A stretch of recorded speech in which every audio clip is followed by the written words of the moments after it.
I'm a big fan of golf. Love to play golf. I've been playing golf since I was 13 years old. And um, there was news earlier this week that I want to talk about. Tiger Woods,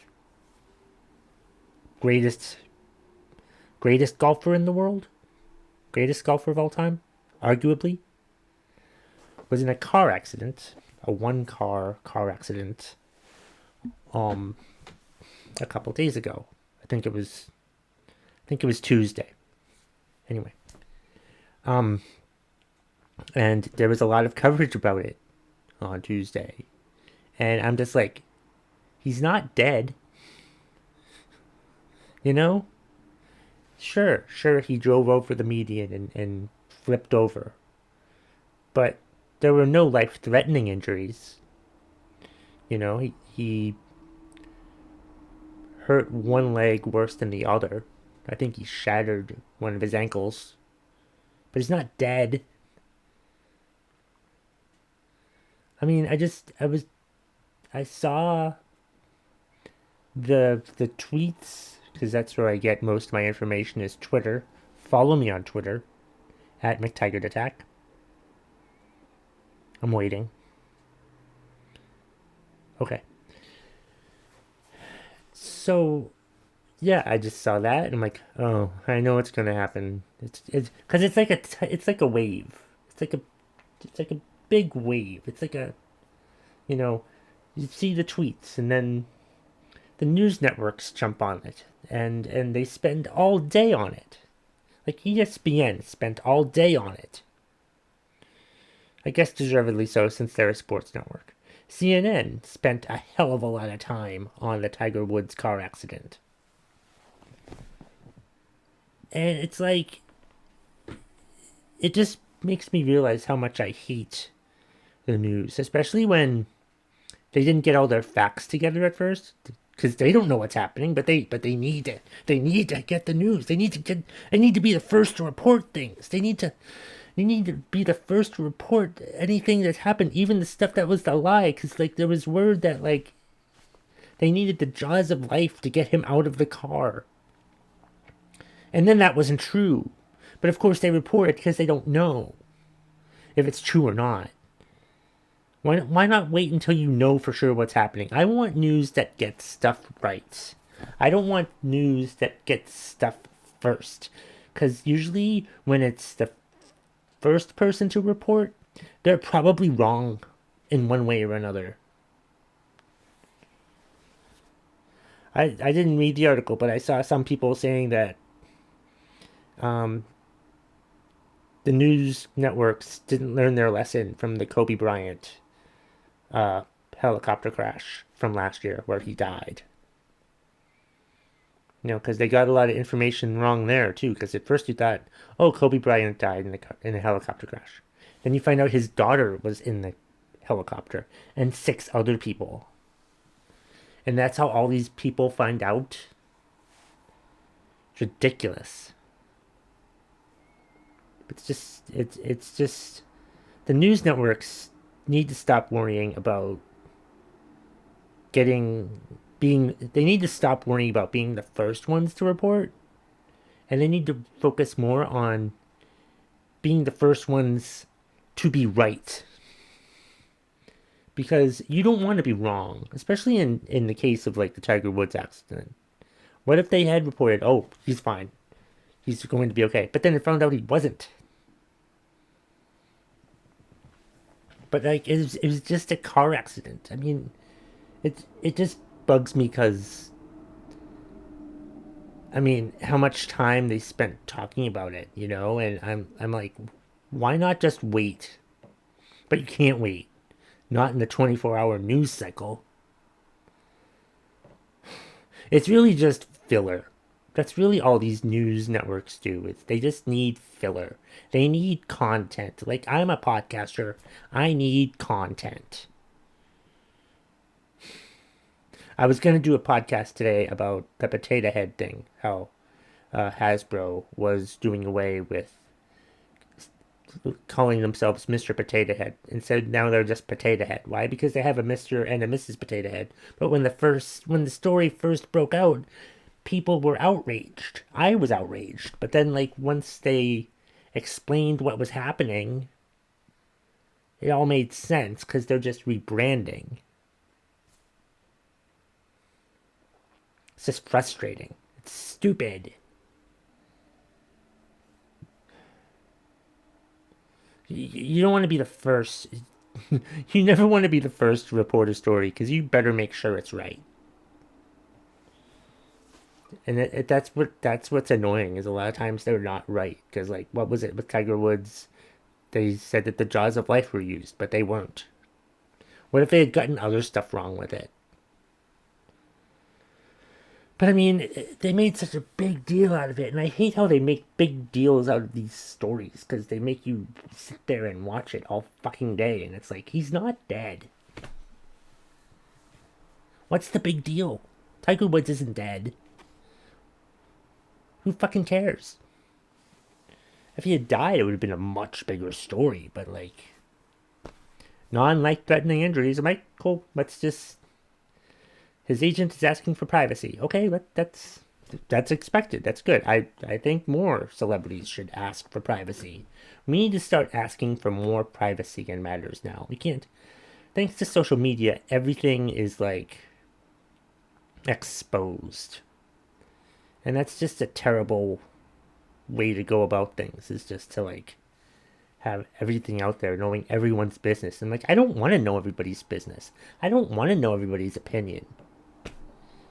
Just, somebody had a car accident, who fucking cares?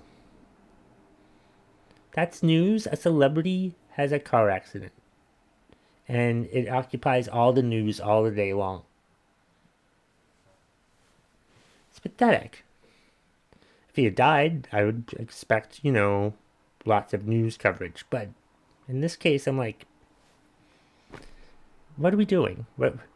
Why are we talking about it? It seemed like CNN, I watched CNN, and it just seemed like they were talking about it because, oh boy, good, we get to talk about this instead of the other stuff that we usually get to talk about, which is actually more important because you guys talk about politics and decisions that will shape the country and things like that. But God forbid a celebrity golfer gets in a car accident, they're probably disappointed that he's not dead.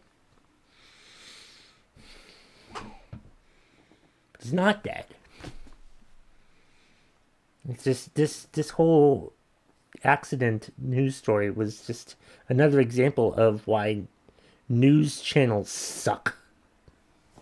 I hate 24-hour news channels because it's like they need the content, they need the story, and they need to focus on the story as much as they can.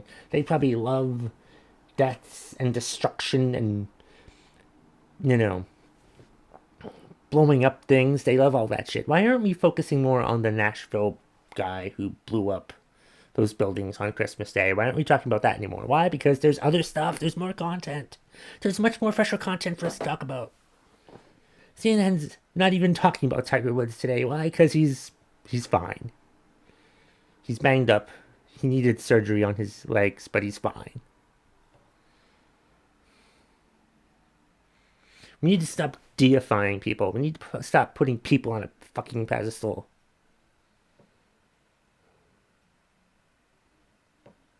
It's just pathetic how godlike we make celebrities, politicians, everything. It's just annoying. It's really annoying. I'm also annoyed I couldn't rant about the potato head thing because Hasbro already went out and changed their mind about it. It didn't change their mind, but they cleared things up. So they basically took away my rant that I was going to have today about Potato Head. Once they explained it, it actually made sense. I'm just upset. Because I need content like the news channels do. Though I don't really talk about dead people that much on my podcast. But maybe I'll start. If that gets me more views on YouTube or wherever you listen to podcasts. I don't know. I don't even know why the fuck I do this podcast anymore. I'm kind of sick of it. I am. I'm sick. I don't want to do it anymore. I don't. Nobody's watching this right now. Nobody's listening to this right now. So if you're listening to this right now, give me a reason to keep doing this podcast. Go ahead. Because I don't want to. I don't think I want to. But I'm going to keep doing it because I've got nothing else to do. I'm just fucking sick of it. Because it's not doing for me what I wanted to do it. And I've been doing it for over 4 years now. And I need to just do other shit. And I'm fucking sick of doing this podcast. And to close out the episode, here is today's What's Pissing You Off. It comes from Cindy Newcomer on Facebook. She's pissed off about people who park over the line or so close to it you can't get into the spot. I hate these fuckers. Seriously. I hate that problem. I hate when I'm like driving and I need to park and I see a spot. I'm like, oh boy, a spot. I can't wait to take this spot. It's going to be so wonderful. And then I can't fit in there because the car next to me decided for some reason it can't fucking fit in the spot that it was trying to take. It's frustrating. Like they're either on the line or over the line, and I don't want. I want to, when I park in a spot, I want both lines visible. You can sort of be on the line, but like, I want to see both lines. You know, I don't want a car like covering one of them or whatever. And it's just, there's various types of these people that suck at parking or that park over the lines. And most of them do it because they're just fucking ignorant, or they also have huge trucks that they know won't fit in those spaces, but they take up multiple spaces anyway because they don't want anyone to touch their car. You ever see that? The ones that park in like the 4 square type thing? But like, there's also the people that have to park bad because the person next to them parked bad, and then the person next to them parked bad, and the next person... It's a stupid domino that fucking was created because of some idiot on the end who couldn't fit in the space or didn't park in the space properly. All that shit. I hate all of that. That's just so frustrating. It's so goddamn irritating. Those people suck. If you don't know how to park a car, then don't buy a car. If your car is too big to fit in the parking spot, go find a large spot. If you bought a car that big, you need to have the responsibility to know that you should be willing to walk far away since you have like a huge ass vehicle or something like that. But if you can't park in a parking spot, then you shouldn't have a car in the first place. Thank you very much for your contribution today, Cindy. Thank you so much for watching and or listening to the episode today. I really appreciate it. Please be sure to let me know what you thought. And that's the bottom line. If you smell what the McTaggart Attack Podcast is cooking.